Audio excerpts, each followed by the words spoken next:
Hello friends, welcome all of you in this tutorial series.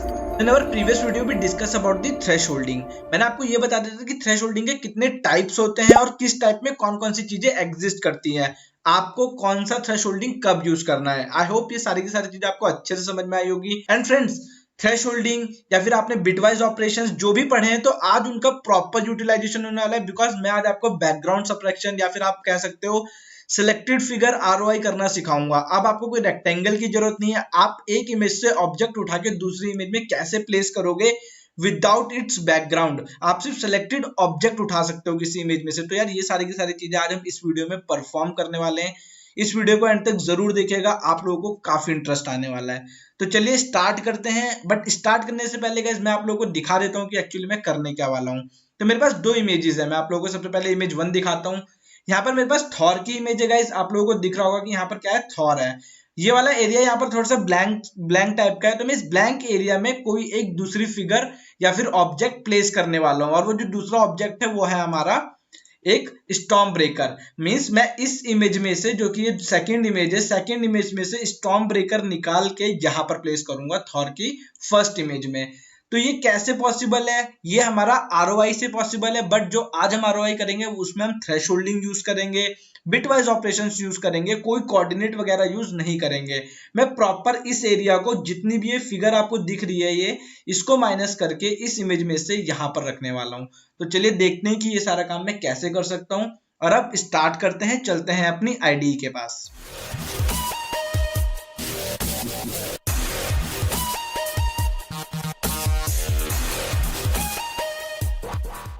तो friends, मैंने अपना ID open कर लिया और मैंने यहाँ पे लिख दिया है कि आज हम क्या करने वाले हैं. Like extracting object from the image and place on the another image. कि हम एक इमेज से ऑब्जेक्ट उठा के दूसरे इमेज पे रखने वाले हैं. या फिर आप इसे कह सकते हो रैंडम फिगर आरओआई और बैकग्राउंड सबट्रैक्शन. तो इनमें से आप इसे कोई भी नाम दे सकते हो, ये आप लोगों पे डिपेंड करता है. मैंने वही दो पिक्स, पहले में मैंने थॉर की पिक और दूसरे में मैंने अपने स्टॉर्म ब्रेकर की पिक यहाँ पर लोड करा ली है with the help of I am read function. ये मैंने पहले से इसीलिए लिख लिया है सो दैट मुझे नहीं लगता कि आप लोगों को इसे बार बार बताने की जरूरत है. मुझे पहले मैं इसे आपको कई बार बता चुका हूँ. अब इसके बाद जो आप सेकंड स्टेप करोगे ये बहुत इंपॉर्टेंट है. बेसिकली इसके जितने भी स्टेप्स है सारे इंपॉर्टेंट है, तो आपको सारे याद रखने पड़ेंगे. जो इसका सेकंड स्टेप है, जो मैं अभी यहाँ पर परफॉर्म कर रहा हूँ आप लोगों के सामने, यह है आपका इमेज रिसाइजिंग.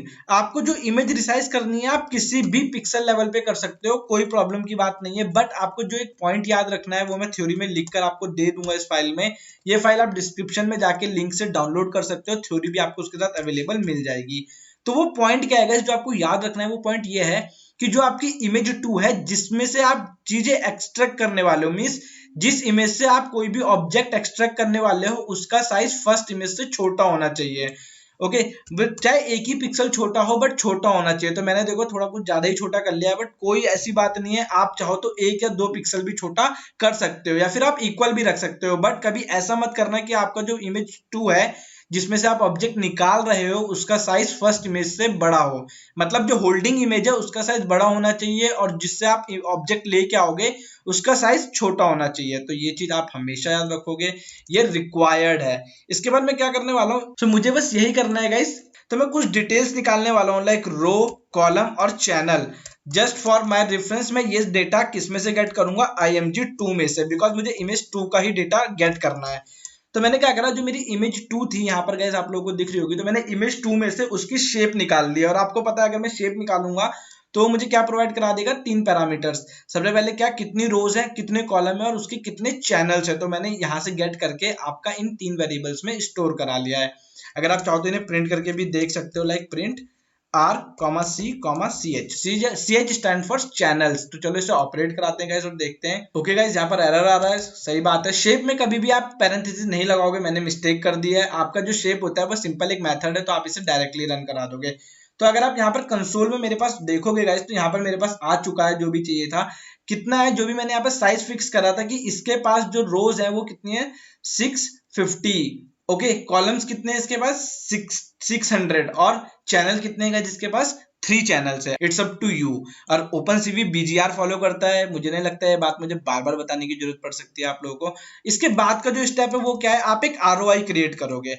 ROI क्या क्रिएट करोगे, जहां पर आपको इमेज में डेटा रखना है। तो कौन सी इमेज में डेटा रखना है आपको, फर्स्ट इमेज में डेटा रखना है, आपको सेकंड इमेज का डेटा फर्स्ट इमेज में रखना है। तो आप बोलोगे कि मैं जो आप मेरी फर्स्ट इमेज है गाइस, क्या बोलोगे आप, जो मेरी फर्स्ट इमेज है मैं उसका ROI बनाऊंगा। तो IMG1 में आप क्या करने वाले हो, उसका जीरो से लेके सारी रोज एंड जीरो से लेके सारे कॉलम, ये पूरी इमेज एक्सेस कर ली। मतलब आप चाहो तो सिलेक्टेड पार्ट भी एक्सेस कर सकते हो, बट अभी के लिए मैंने क्या करा है, पूरी इमेज एक्सेस कर ली है, जीरो से लेके ऑल रोज एंड जीरो से लेके ऑल कॉलम्स, मतलब कि जो भी वैल्यू होगी यहाँ पर पास हो जाएगी। तो आई होप आपको इतना समझ में आ गया होगा। अभी मैं ये सारी की सारी चीजें आपको प्रिंट करके दिखाऊंगा, शो करके दिखाऊंगा, बट अभी के लिए आप लोग बस इसे ऑब्जर्व करो। आफ्टर दैट चलो अच्छा हम एक काम करते हैं, इतना जो भी मैंने करा है ऑपरेशन में, इसे आपको सबसे पहले डिस्प्ले करके दिखाता हूँ, फिर हम आगे प्रोसीड करेंगे। सो आप सबको पता है कि अगर आपको कोई भी डेटा शो कराना है तो उसके लिए सबसे पहले तो आपको वेट की लगानी पड़ेगी और डिस्ट्रॉय ऑल विंडो, और उससे भी पहले जो मोस्ट इंपॉर्टेंट थिंग है वो है आपका IMShow फंक्शन। तो मैंने यहाँ पे तीन चीजें बनाई है, IMG1, IMG2 और आपका ROI। ओके, तो इन तीनों को मैं यहाँ पे डिस्प्ले करा लेता हूँ। CV2 डॉट मुझे IMShow कराना है आप लोगों को, किसको, ROI को। तो मैं इन सब चीजों का आप लोगों को डिस्प्ले कराने वाला हूँ। तो यहाँ पर मैंने सिंपल एक विंडो क्रिएट कर लिया है और ये तीनों अब आपको शो हो जाएंगे। जैसे ही मैं अपना कोड एग्जीक्यूट करूंगा ये सारे के सारे आपको शो हो जाएंगे। तो अगर मैं आपको यहाँ पर दिखाऊं तो मेरे पास ये तीन चीजें आई है। सबसे पहले तो आपकी क्या, फर्स्ट इमेज थी जिसका नाम था Thor. After that okay, this is storm breaker आना चाहिए था, बट यहाँ पे थॉर आया है। चलो देख लेते हैं क्या गड़बड़ हुई है यहाँ पर। इसे अभी क्लोज करते हैं और इसे भी क्लोज करते हैं। एंड गड़बड़ यहाँ पर हुई है गाइस, मैंने यहाँ पर भी IMG1 पास कर दिया था, यहाँ पर मुझे IMG2 पास करना था। तो चलो एक बार फिर से इसे ऑपरेट कराते हैं और देखते हैं आउटपुट में क्या आएगा। सो गाइस ये आपकी तीन चीजें आई है। सबसे पहले तो आपकी इमेज नंबर 1 जिसपे आपको डेटा प्लेस कराना था, विच इज थॉर। उसके बाद इमेज नंबर 2 जो कि यहाँ पर आके इसका ये स्टॉर्म ब्रेकर यहाँ से माइनस होके यहाँ पर प्लेस होगा। तो ये थी आपकी इमेज नंबर 2। आफ्टर दैट जो आपने ROI बनाया है, तो अगर आप ROI को ऑब्जर्व करोगे गाइस, तो मैं क्या चाह रहा था, जो कि मैंने डिसाइड करा था कि मैं इतने पार्ट में अपनी ये फिगर प्लॉट कराने वाला हूं। तो मैंने क्या करा है, इस पूरे में से सिर्फ इतना पार्ट गेट कर लिया है, मतलब सिर्फ ओनली इतना। मैं आप लोगों को रख के दिखा देता हूँ एक के ऊपर एक। मैंने क्या करा है, सिर्फ पूरी इमेज में से सिर्फ इतना पार्ट, इस इमेज का इतना पार्ट निकाल के ROI में सेव करा लिया है। अब मेरी जो भी फिगर होगी वो इस पार्ट में यहाँ पर आकर प्लेस हो जाएगी। इतना काम मैंने अभी करा है, मेरी 3 स्टेप है। आई होप आप लोगों को समझ में आया होगा। सबसे पहले मैंने इमेज लोड कराई, रिसाइज करी, और रिसाइज करने के बाद मैंने उसमें सिर्फ ROI परफॉर्म कराया। तो अगर आपको यहाँ पर दिखेगा तो इट्स योर ROI बनाना बहुत ही सिंपल है। बस आपने क्या करा, जो कि इमेज 2 की शेप थी, किसकी, स्टॉर्म ब्रेकर की जो भी शेप थी, उस इमेज का जितना भी साइज था आपने पूरा साइज गेट करके यहाँ पर डाल दिया, और डालने के बाद उसे इमेज 1 में पास करा है कि इतना पार्ट, जितनी बड़ी आपकी इमेज 2 है, यहाँ पर फोकस करिए आप लोग, जितनी बड़ी इमेज 2 है उतना साइज किस में से क्रॉप कर लो, इमेज 1 में से क्रॉप कर लो।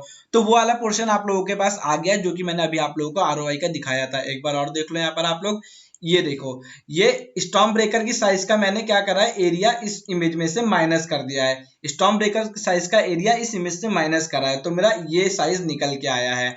तो मैं ये करना चाह रहा था और मैंने यही करा है। इसे कहते हैं ROI, मतलब इस इमेज में जो मेरा एरिया ऑफ इंटरेस्ट है वो इतना पोर्शन है। और ये कौन डिसाइड करेगा कि इतना पोर्शन है, ये डिसाइड करेगा आपकी इमेज नंबर 2।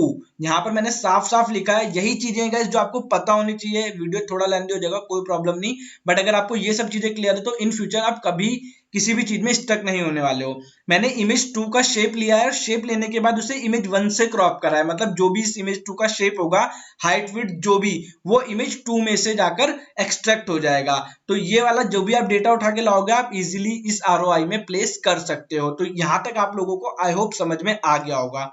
इसके बाद के जो ऑपरेशन है गाइस, वो थोड़े से क्रिटिकल ऑपरेशन है, तो यार उन्हें अच्छे से समझिएगा। अब मैं क्या करूंगा, मैं सबसे पहले चलता हूं अपनी इमेज 2 के पास। तो मुझे सिर्फ अब किस इमेज का काम है, मुझे इमेज 1 का कोई काम नहीं है, मैं इसे बंद कर देता हूं। मेरे पास अभी ROI का भी कोई काम नहीं है।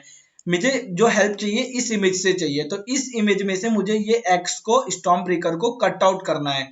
कैसे करूंगा मैं, तो मैं इस पे थ्रेशोल्डिंग अप्लाई करूंगा। सबसे पहले थ्रेशोल्डिंग आप सबको पता है क्या करेगी, मैं कुछ सिलेक्टेड पिक्सल वैल्यूज पास कर दूंगा और वो इस X को मुझे कट आउट करके प्रोवाइड करा देगी। तो देखते हैं ये सब कैसे पॉसिबल है।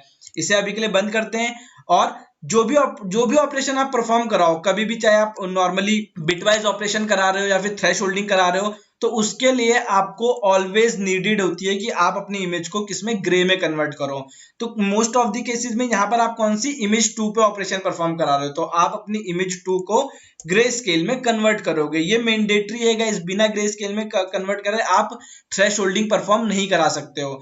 तो मैंने सिंपली क्या करा, जो मेरी इमेज थी, जो नॉर्मल सी मेरी एक इमेज थी, इमेज 2 जिसमें कि स्टॉर्म ब्रेकर था, उसमें मैंने क्या करा, उसे ग्रे में कन्वर्ट कर लिया।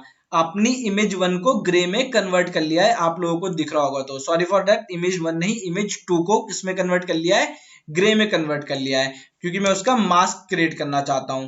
तो देखते हैं इसका आउटपुट क्या आया होगा। मैं आप लोगों को दिखाता हूं कि ये ग्रे में कन्वर्ट होके कैसी लग रही है। हम एक एक स्टेप को बहुत अच्छे से ऑब्जर्व करते चलेंगे गाइस, सो दैट आप लोगों को हर चीज अच्छे से समझ में आए। तो ROI के बाद मैं अब इसे डिस्प्ले कराऊंगा आपको, क्या कि जो आपकी इमेज है वो ग्रे में कन्वर्ट हुई है या नहीं हुई है। तो मैं एक काम करता हूँ, इन दोनों को मैं अभी कमेंट आउट कर देता हूँ, इन सबको। बस मुझे इसको ऑब्जर्व करना है, क्योंकि बाकियों को तो हम ऑब्जर्व कर चुके हैं दोस्तों, तो अब इसे ऑब्जर्व करना है। तो देखते हैं ये कैसे पॉसिबल है। ये मैंने इसे ऑपरेट कराया गाइस, और ये देखो आपकी प्रॉपर जो कलरफुल एक्स थी वो किसमें कन्वर्ट हो गई है, प्रॉपर आपकी ग्रे स्केल में कन्वर्ट हो गई है। अब इस ग्रे स्केल इमेज में मैं मास्किंग परफॉर्म कराऊंगा। मास्किंग से क्या होगा, सिर्फ मेरा ये एक्स वाला पोर्शन उठ के बाहर आ जाएगा, और जो मेरा ब्लैक बैकग्राउंड है ये मेरा सब्ट्रैक्ट हो जाएगा। तो चलो देखते हैं मैं ये कैसे कर सकता हूँ। अभी जो मेरा इसके बाद का स्टेप है वो क्या है कि मैं इस पे थ्रेश होल्डिंग परफॉर्म कराने वाला हूँ। मास्किंग बोल सकते हो आप, या फिर आप उसे थ्रेश होल्डिंग बोल सकते हो, आपको जो बोलना है आप बोलो, ये सारी सेम टर्मिनोलॉजीज हैं।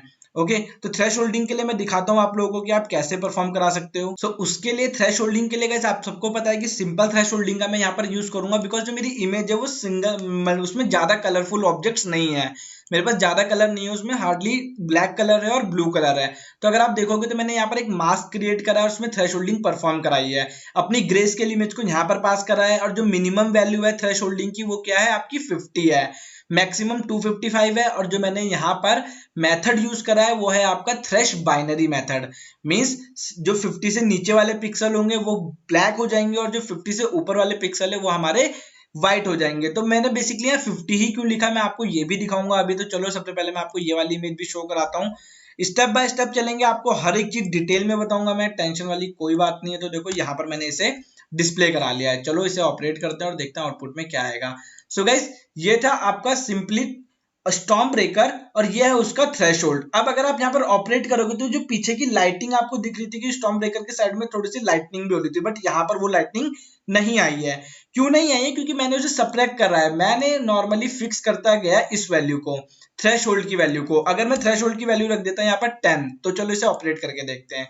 मैंने वैल्यू क्या कर दी 10, तो जब आप 10 में देखोगे तो ये क्या कर रहा है, नॉर्मली जिन पिक्सल्स की वैल्यू 10 से कम होगी वो सारे पिक्सल आएंगे। तो देखो 10 से कम तो यार बहुत सारे पिक्सल्स है जिनकी वैल्यू है, लाइटनिंग भी आ रही है, तो ये मैं यहाँ पर 10 नहीं रख सकता हूँ। ऐसा नहीं है कि जब थ्रेशोल्डिंग कुछ भी रख दो अपनी मर्जी से, नहीं, आप यहाँ पे नॉर्मली या मैनुअली चेक करोगे कि भाई कौन सी वैल्यू मेरे लिए सुटेबल है। तो देखो मैंने 20 रखी, बट 20 पे भी मुझे प्रॉपर रिजल्ट नहीं मिल रहे, मेरे पिक्सल वैल्यू बहुत डिस्टॉर्टेड है। चलो माइनस करते हैं, इसे बंद करते हैं। अब बात करता हूँ 40 की। तो 40 पे जब मैं आऊंगा तो देखो यहाँ पर 40 पे मुझे प्रॉपर चीजें मिल रही है, बट कहीं कहीं पे मेरा जो डेटा है वो वहां पर वॉइड हो रहा है, आप लोगों को दिख रहा होगा, तो इतनी प्रॉपर फिगर नहीं आ रही है। तो मैं 40 या 50 में से कोई भी वैल्यू ले सकता हूँ। अगर मैं यहीं पर 80 पास कर दूं तब देखते हैं क्या होगा। तो अगर मैं 80 पास करूंगा तो देखो मेरा डेटा अब लॉस होना स्टार्ट हो गया है। तो इसीलिए ना तो आप थ्रेश होल्डिंग वैल्यू ज्यादा पास कर सकते हो, ना ही कम कर सकते हो, इन बिटवीन कर सकते हो। लाइक मैं 40 से लेके 60 के बीच में कोई भी वैल्यू पास कर सकता था। तो देखो मुझे अब प्रॉपर वैल्यू मिल रही है, मेरी नॉइज भी कम है, और मेरा proper storm breaker cut out हो गया है। ये आपने क्या करा है, मास्किंग कर ली है। अब इस मास्किंग के बेसिस पे मैं अपने ऑब्जेक्ट को एक्सट्रैक्ट कर लूंगा। तो यार आई होप आपको थ्रेश होल्डिंग वाला पार्ट समझ में आया होगा। और मुझे नहीं लगता यार बाइनरी बताने की जरूरत है, बट बाइनरी का मतलब क्या होता है एक बार सुन लो बस। अगर पिक्सल थ्रेश होल्डिंग से कम है, 50 से कम है, तो ब्लैक पे शिफ्ट होगा, और 50 से ज्यादा है तो व्हाइट पे शिफ्ट होगा। तो इसीलिए आपका पूरा स्टॉर्म ब्रेकर काफी अच्छे से शाइन कर रहा था। उसके बाद का स्टेप गाइस, आप क्या करने वाले हो, बिट वाइज ऑपरेशन परफॉर्म कराने वाले हो। मींस आपने जो भी ऑब्जेक्ट डिटेक्ट करा आप उसे इमेज में से माइनस करोगे।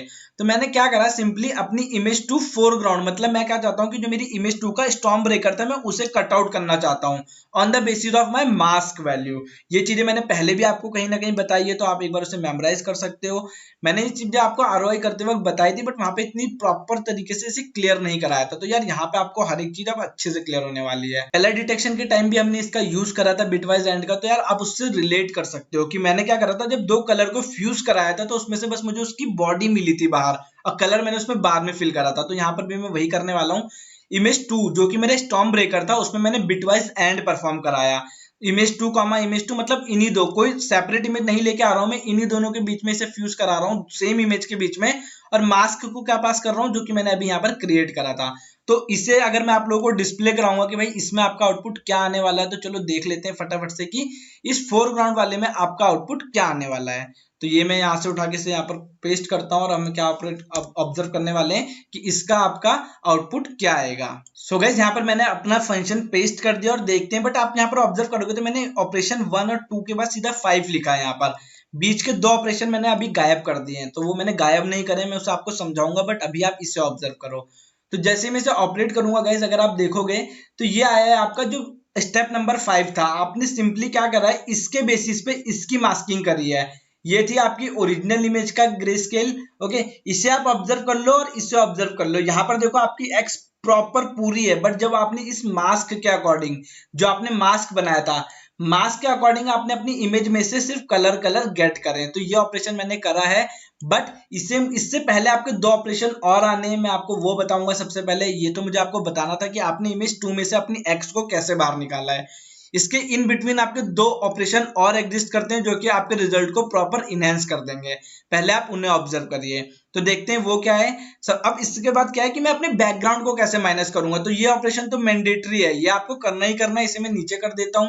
इसे पहले बताने का मोटिव ये था कि आपकी जो एक्स है वो आपने एक्सट्रैक्ट कर ली है, जो आपका मैंडेटरी पार्ट है वो ये है। अब जो मैं बताने वाला हूँ वो क्या है कि आप अपने बैकग्राउंड को कैसे रिमूव करोगे। तो यार देखो, बैकग्राउंड को रिमूव करने के लिए आपको बस एक छोटी सी चीज करनी है। जो भी आपने मास्किंग करी है उस मास्किंग को आप क्या करने वाले हो, रिवर्स करने वाले हो। आपने जो भी मास्किंग करी है दोस्तों उसको आप रिवर्स करने वाले हो। तो रिवर्स करने के लिए आपको पता है, आप ब्लैक एंड व्हाइट पिक्सल को कलर, ब्लैक को आप व्हाइट पिक्सल कर सकते हो और व्हाइट को आप ब्लैक पिक्सल कर सकते हो। तो आपका जो वैल्यू है वो क्या हो जाएगी, रिवर्स हो जाएगी। तो देखो मैंने क्या करा है, जो भी मैंने अभी बोला मैं आपको बस करके दिखाता हूँ। तो ग्रे वाली इमेज मुझे अभी बंद करनी पड़ेगी और ये वाली भी बंद करनी पड़ेगी। ये था आपका मास्क, और इस मास्क को आपने इन्वर्स करा। तो देखो ब्लैक का क्या हो गया, व्हाइट हो गया, और व्हाइट का ब्लैक हो गया। क्या हुआ इससे कि जो आपका बैकग्राउंड था वो अब सब्ट्रैक्ट हो गया है। आपने अपना पूरा जो ब्लैक बैकग्राउंड था ये आपने क्या करा है, पिक्सल वैल्यू के अकॉर्डिंग इन्वर्स कर दिया है, जो कि बहुत इंपॉर्टेंट है। आपका जो बैकग्राउंड है वो जा चुका है। अब इस बैकग्राउंड में से मैं बस इस ब्लैक वाले पोर्शन को उठा लूंगा सिंपली।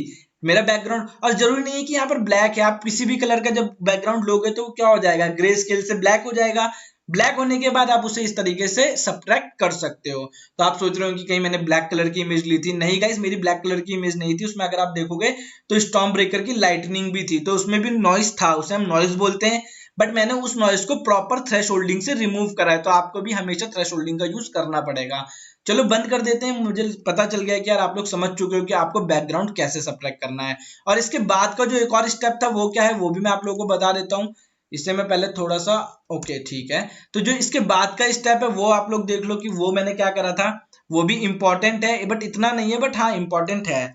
तो देखो सिंपली मैं क्या करूंगा, अपने बैकग्राउंड को एक्सट्रैक्ट करूंगा। मतलब कि जो भी मैंने अभी उस ब्लैक कलर की एक्स को बनाने में टाइम वेस्ट करा था अपना, उसको मैं एक्सट्रैक्ट करके अपनी इमेज 1 पे डालूंगा। किसमें डालूंगा, देखो इमेज 1 पे डालूंगा। तो अगर ये वाला ऑपरेशन जो कि अब मेरा है IMG1 बैकग्राउंड इमेज का है, इसे मैं आप लोगों को शो करूंगा, तो आप लोगों को अब हर कुछ अच्छे से समझ में आ जाएगा।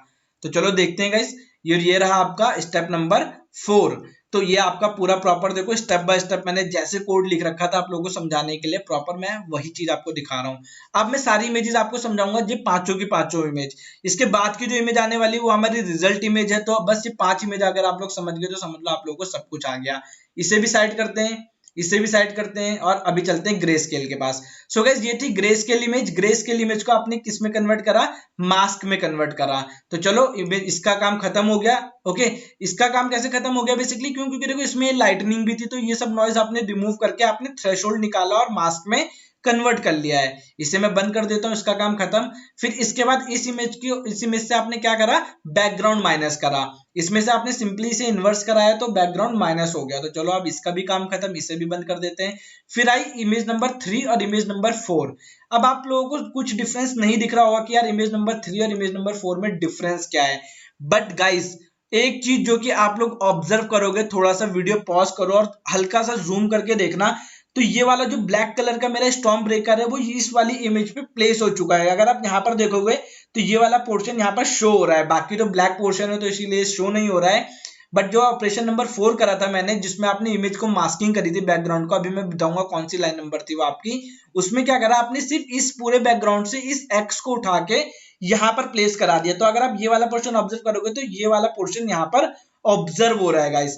अब क्या हुआ, आपने आउटलाइंस तो डाल दी है, अब मैं क्या डालूंगा, बस ये कलर डालूंगा। तो इमेज 5 में इसे भी बंद करते हैं, और जो थी आपकी इमेज 5, तो इसमें से मैंने क्या करा, ये कलर वाली एक्स को गेट कर लिया है, सिंपल। अब इस कलर एक्स को मैं इसमें पुट कर दूंगा, दैट्स इट, यही था मेरा फाइनल आउटपुट। चलो देख लेते हैं पुट कैसे करना है। पहले तो मैं बता देता हूँ कि ये जो इमेज 4 का या फिर जो स्टेप 4 था आपका, इसमें जो एक्स पुट करी ये लाइन नंबर कौन सी थी। तो गाइस ये आपकी लाइन नंबर 30 थी, ये वाला अगर आप देखोगे तो IMG1 बैकग्राउंड, इसकी हेल्प से आपने ये चीज परफॉर्म करी है, मतलब अपनी जो ब्लैक कलर की एक्स थी आपने उसे इमेज नंबर 1 पे पुट करा है। सिंपल, आपने क्या बोला कि IMG1 पे जो बैकग्राउंड बनेगा वो कैसे बनेगा, आपका जो ROI बनाया था आपने, क्या बनाया था, ROI आपको याद होगा, आपने इमेज 1 का बनाया था। आप उस ROI को उठाओगे, उसी को मास्क करोगे with the help of mask inverse, जो कि आपने यहां पर बनाया था। मींस आपने जो अपनी इमेज का बैकग्राउंड माइनस करा था उस इमेज को उठा के आपने यहाँ पर प्लेस करा दिया है। आपका ये सारा काम हो गया है, सब कुछ आप लोगों ने कंप्लीट कर लिया है। बस मैं अभी इसे बंद कर देता हूँ, और जो फाइनल स्टेप आप लोगों को करना है वो क्या करना है मैं आपको बताऊंगा, और आप लोगों का काम हो जाएगा।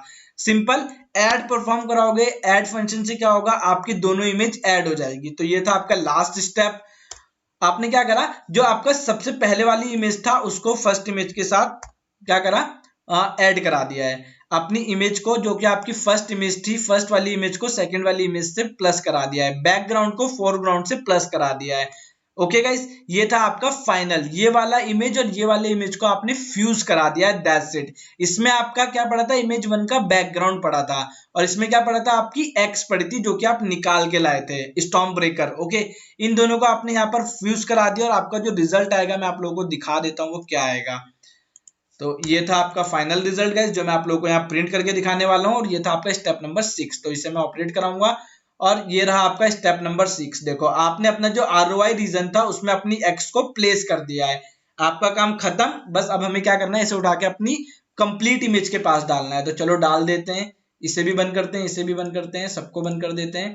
ये सारी इमेजेस क्या हो गई, बंद हो गई। और जो लास्ट स्टेप करना है आप लोगों को वो इतना इंपॉर्टेंट भी नहीं है, काम तो हो ही गया है आप लोगों का, बट कर लो अगर करना है तो। क्या करा है आपने, जो आपकी पूरी इमेज 1 थी उसे फाइनल नाम के एक वेरिएबल में कॉपी कर दिया है। पूरी इमेज कॉपी हो गई, और क्या बोल रहे हो कि मेरी जो पूरी इमेज है मैं उसे एक्सेस करूंगा R, C को, और उसमें अपने रिजल्ट को पास कर दूंगा। मैं इसे शो कराता हूं आप लोगों को। तो गाइस ये देखो, IM शो मैंने करा दिया, ये आपका फाइनल स्टेप है। समझ लो मैंने क्या करा, मैंने पूरी इमेज 1 को आपको फाइनल में कॉपी करा दिया है। अब मैं बोल रहा हूँ जो फाइनल के इतना पोर्शन है, मतलब कि 0 से लेके R क्या था, अगर आप लोगों को मैं यहाँ पर दिखाऊं, R आपका था 600। ओके, जब आपकी वैल्यू जाती है तो R की वैल्यू इधर चली जाती है और C की वैल्यू इधर आ जाती है। तो जो R था वो क्या था, 600। मतलब जो आपकी स्टॉर्म ब्रेकर का जो इमेज का रेजोल्यूशन था, उतने रेजोल्यूशन में आप अपने RES को डालने वाले हो, दैट्स इट। तो जो RES निकल के आया वो क्या निकल के आया दोस्तों, आप सबको पता है, ये ऐड, मतलब जो आपने प्रॉपर इमेज का ROI बनाया है। तो जैसे मैं इसे ऑपरेट कराऊंगा आप लोगों को सब कुछ शो हो जाएगा। तो ये बनी है आपकी फाइनल इमेज। देखो गाइस, ये क्या बनी है, फाइनल इमेज। अब मैं आपको सब कुछ स्टेप बाय स्टेप समझाऊंगा एक बार, और फिर इस सेशन को हम वाइंड अप करेंगे। एक और एग्जांपल ले लूंगा इससे पहले। तो देखो, स्टेप 1 में क्या करा था, ग्रे में कन्वर्ट करा था। ग्रे में कन्वर्ट करने के बाद आप गए थे स्टेप 2 पे। ग्रे में कन्वर्ट करने के बाद आपने थ्रेशोल्डिंग फिक्स करी थी, और थ्रेशोल्डिंग से आपने ये वाला पोर्शन निकाल लिया था। इसे निकालने के बाद आप गए थे अपने इमेज नंबर 3 पे, और इमेज नंबर 3 पे आपने बैकग्राउंड सब्ट्रैक्ट करा था। जब आपका बैकग्राउंड सब्ट्रैक्ट हो गया था तो उसके बाद आपने क्या करा था, स्टेप नंबर 4 पे, मतलब अपनी एक्स को उठा के, स्टॉर्म ब्रेकर को उठा के आप यहाँ पर प्लेस करा चुके थे। तो अगर आप यहाँ पर ऑब्जर्व करोगे तो यहाँ पर आपका स्टॉर्म ब्रेकर शो हो रहा होगा, इस वाले पोजीशन पे गाइस, यहाँ पर आपका स्टॉर्म ब्रेकर शो हो रहा होगा। तो इसे मैं बंद कर देता हूँ अभी के लिए, और ये भी आप, अब आती है बारी आपकी स्टेप नंबर 5 की। तो जो भी आपने बैकग्राउंड सब्ट्रैक्ट करा था उसमें आपने कलर पुट कर दिया है, कलरिंग हो चुकी है। और बस आपने उसके बाद इससे यहाँ पर अपने ROI में प्लेस कराया, और जो ROI वाला पोर्शन था उसे उठा के आपने फाइनल इमेज में प्लेस करा दिया है। तो देखो आपका प्रॉपर स्टॉर्म ब्रेकर उस इमेज से उठ के यहाँ पर आ चुका है। आई होप आपको अच्छे से समझ में आई होगी सारी की सारी चीजें। तो इसे बंद कर देते हैं गाइज अभी के लिए, और इसे मैं अभी फिर से कमेंट आउट करता हूँ, और आपको एक और एग्जांपल दे देता हूँ फटाफट से, क्योंकि मुझे इस कोड में ज्यादा चेंजेस परफॉर्म कराने की जरूरत नहीं पड़ेगी। मैं सिंपल आप लोगों को एक एग्जांपल और दे देता हूँ जिससे आपको चीजें और ज्यादा अच्छे से समझ में आ जाएगी। तो चलो देखते हैं वो एग्जांपल क्या है। अब मैं आयरन मैन की इमेज यहाँ पर पुट करने वाला हूँ। तो आयरन मैन की इमेज पुट करने के लिए मैं सेम कोड का यूज करूंगा जो कि मैंने अभी ऊपर लिखा है। सेम टू सेम कोड है गाइस, बस मैंने एक चीज चेंज करी है इसमें। अगर आप लोग ऑब्जर्व करोगे यहाँ पर, तो बस मैंने सिर्फ आपका जो सेकंड इमेज है वो मैंने आपकी स्टॉर्म ब्रेकर थी और यहाँ पे मैंने हीरो 2 लिया है। मींस ये एक आयरन मैन की पिक है और आयरन मैन की पिक को मैं थॉर के साथ मर्ज करने वाला हूँ। तो चलो मैं आप लोगों को डिस्प्ले करा देता हूँ। सेम पूरा कोड वही का वही है, बस अब आपका जो आउटपुट है वो चेंज हो जाएगा। तो देखो गाइस, ये मैंने ऑपरेट कराया है, सेम प्रोसीजर। ये थी आपकी स्टेप नंबर 1, मतलब ऐसे कुछ पिक थी आपकी आयरन मैन की। अब इस आयरन मैन की पिक में से मुझे आयरन मैन को एक्सट्रैक्ट करना था। तो सेम स्टेप 1 से मैं स्टेप 2 पे जाऊंगा। तो ये तो आपका फाइनल रिजल्ट है। स्टेप 2 क्या था आपका? सिंपल मैंने उसे ग्रे स्केल में कन्वर्ट करी। तो जब ग्रे स्केल में कन्वर्ट करी उसमें भी मैंने अपने पिक्सल वगैरह फिक्स करे थे और ये आपकी सिंपल आयरन मैन की ग्रे स्केल इमेज आ गई। अब ग्रे स्केल की इमेज से मैं क्या करूंगा, यहाँ पर आपकी थ्रेश होल्डिंग के बाद अपना मास्क बनाऊंगा। मास्क बनाने के बाद मैंने उसका बैकग्राउंड माइनस कर दिया इस इमेज में। बैकग्राउंड माइनस करने के बाद स्टेप नंबर 4 मैंने क्या करा, आयरन मैन को यहाँ पर प्लेस करा दिया है। अगर आपको दिख रहा होगा तो ये पूरी बॉडी आयरन मैन की यहाँ बैकग्राउंड में, जो कि ब्लैक पोर्शन को अगर आप ऑब्जर्व करोगे, थॉर के केप के बगल में आपकी आयरन मैन की पूरी बॉडी यहाँ पर आ चुकी है। उस बॉडी में मैंने फिर कलर फिल कर दिया। ये देखो यहाँ पर आपका कलर फिल हो गया है। कलर फिल होने के बाद मैंने उसे सिंपल ROI में पुट करा दिया है। और ROI में पुट कराने के बाद जो ROI वाली इमेज थी उसे सिंपली मैंने अपने फाइनल रिजल्ट पे पुट करा दिया है। तो यहाँ पर देखो आपका आयरन मैन आ चुका है। सो गाइस, मैंने आपको पूरी बॉडी स्ट्रक्चर एक इमेज से दूसरी इमेज में लाके दिखा दिया है। अब इससे ज्यादा तो यार मुझे नहीं लगता कि कोई और समझा पाएगा इसे बेटरली, बिकॉज मैंने आपको 2 एग्जांपल दे दिए हैं एक ही वीडियो में। मुझे पता है कि वीडियो थोड़ा सा लेंथी हो गया, बट गाइस अगर कुछ सीखना है तो यार थोड़ा सा टाइम तो देना पड़ेगा। तो मुझे कमेंट सेक्शन में बताओ कि आप लोगों को कितना समझ में आया है। ये कोड आपको डिस्क्रिप्शन में मिल जाएगा, लिंक, सारी इमेजेस भी आपको मिल जाएंगी। जाइए ऑब्जर्व करिए, विद थ्योरी मिलेगी गाइस, तो एक बार थ्योरी भी पढ़ लेना। मैं आप लोगों को यही रिकमेंड करूंगा। और इस वीडियो में इतना ही। नेक्स्ट वीडियो में इससे भी ज्यादा इंटरेस्टिंग कॉन्सेप्ट के साथ मिलते हैं। तो यार देखते रहिए इस सीरीज को। Till then, thank you, bye bye guys.